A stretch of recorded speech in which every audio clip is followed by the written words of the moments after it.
October 29, 2012. Where were you when Superstorm Sandy's colossal power struck?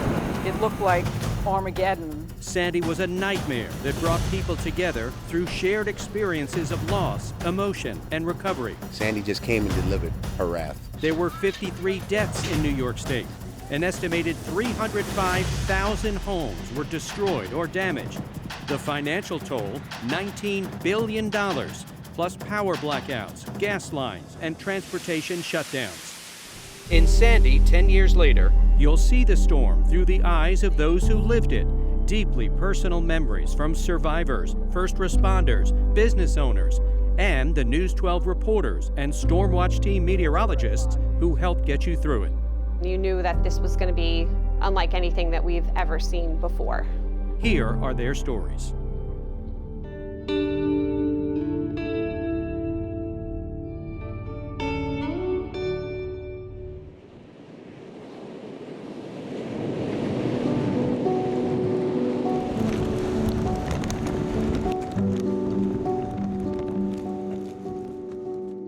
We had 5 to 8 feet of water in our house and our yard.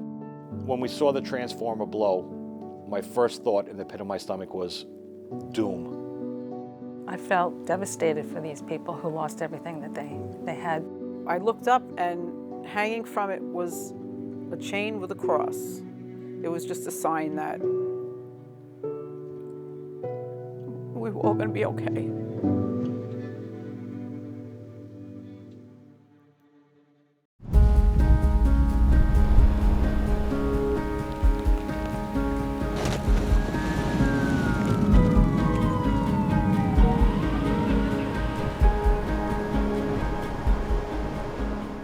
I knew that it was going to be very bad because I had lived there for 20 years and studied the tides and knew that it was going to be something that we had never seen before because the tides were cresting at the top of the canals days before. During that night, we did go outside. We saw the wind blowing and we saw some trees across the street blowing over. Everybody finally went to bed. About 2 o'clock, we went out, we went for a ride. And we were trying to get down to the house, but there was no way. We tried to get into the village of Babylon, there was no way. There was a 10-foot surge that came in. It looked like Armageddon, like a bomb had gone off. Everything in the garage up to the ceiling was gone. The front windows, the doors, it was like a dollhouse reversed, open from the front. It was a nightmare. There was a fire several houses up from me. The water had gone in, and I guess it hit the electrical panel, and the house caught fire. The firemen were unbelievably brave, standing in the driveway of that house, trying to fight that fire, and they saved several homes, I'm sure. Other than the firemen, we were the first ones down the road. There was still water waist high in the road. I looked up and I saw the no parking sign or whatever it was that was there. It was bent over and hanging from it was a chain with a cross. And I still to this day have no idea how anybody could have, they had to have waded through the water to go do that. It was just a sign that we were all going to be okay.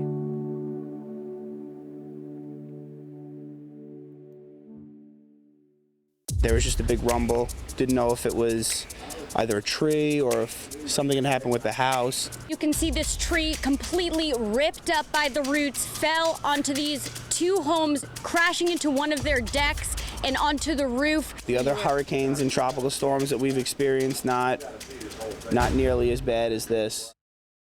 During the worst of the storm, I was on the South Shore, and I was seeing all of these neighborhoods get flooded with water.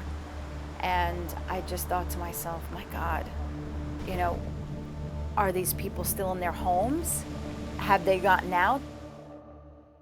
The surge is going to be up towards the boardwalk, and the waves will get higher. Just take a look at all the people, though. I'm going to, bring that around. Just stayed. They did not evacuate. They stayed. They're taking pictures. They're videoing me right now, and they're all hyped up here. A lot of out-of-towners come to look at the ocean to see how powerful it really is and what's churning up. And I would have to guess we probably had about 2,000 visitors on the boardwalk. They live in a city on the sea, basically. And when storms like this happen, a lot of them gather to try to see the waves and say, you know, this isn't going to be so bad. What are you doing? You're supposed to be evacuated. Why are you out here? It's getting pretty bad. No, this is the place to be. I live here and I'm staying and enjoying the beauty and the power of Mother Nature. Meanwhile, the water is coming all the way up to the edge of the boardwalk, splashing on the boardwalk. They don't understand that they are more chance of a collateral damage because they could be swept out or hurt due to flying debris, which would tie up first responders that are there for our citizens. And they even showed up after there was an evacuation order. And then things started getting serious.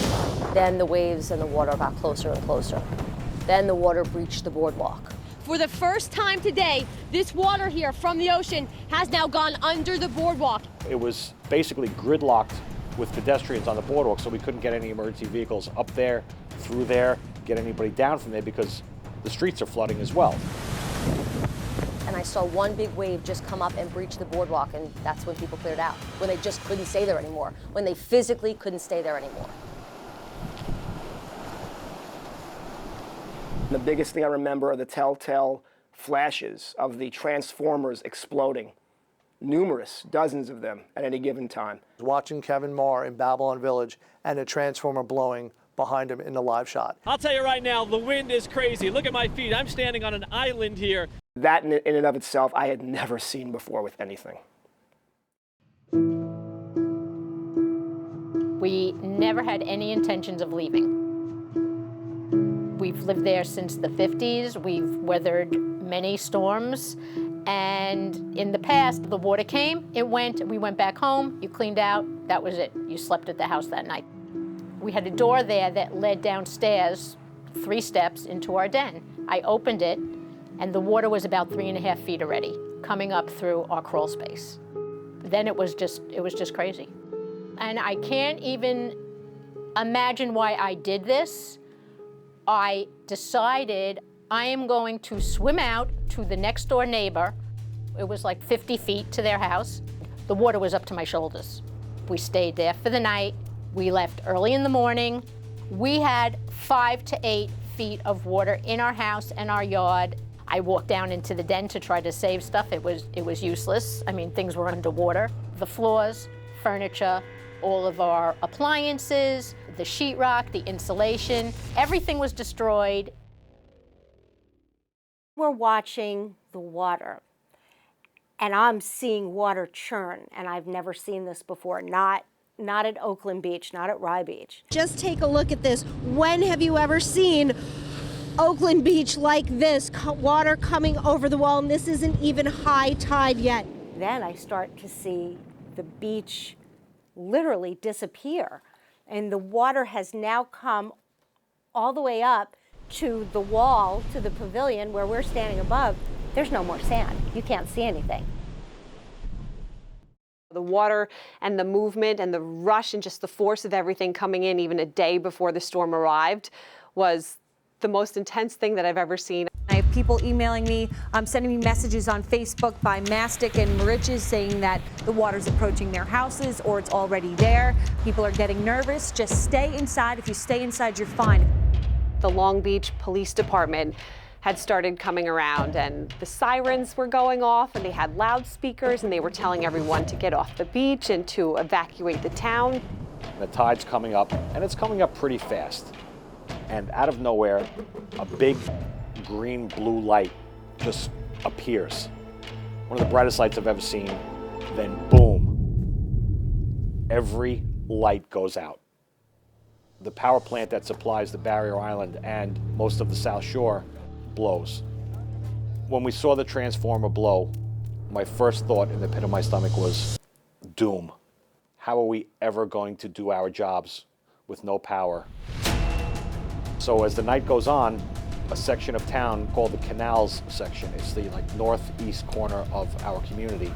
Very close houses, they're probably separated by 8 to 10 feet. Car fire starts in one of the driveways, and at that point with the winds probably 60 miles an hour sustained, the car fire's going, the house catches fire. The house next to that catches fire. The house next to that catches fire. Total, there's 8 houses burning. What? This is crazy. 4, 6, 8, at least 8 houses. There was no pressure coming out of the hydrants because we lost the water plant. Had hoses laying in the street, pulling water out of the street, fighting a fire with salt water. It was something that we never saw before. Seeing the damage in Freeport, seeing the damage in Massapequa, seeing the water up to the fire hydrant, 3.5 feet high in a lot of streets in my neighborhood was like, oh wow, this is definitely something different. The floodwater has receded here in Bayshore, but the damage is done. As you can see, this road is still impassable. What I do remember in the days following was going to places like Massapequa, Lindenhurst, Seaford, and seeing all the destruction there. I mean, it was total destruction. Driving down some of these narrow streets in Lindenhurst, they were so clogged with trucks and debris and even in some cases floodwaters that were still there. It was a surreal sight to see these beautiful homes that I had recognized and been to before all just damaged and waterlogged and all the possessions out on people's lawns. The devastation was just, I've never seen anything like that before. It was heartbreaking. Next on Sandy, 10 years later. Took between $4 and $5 million to rebuild. Highly personal stories of what happened when Sandy's fury blew past us. I would never just be able to pick up and resume a normal life.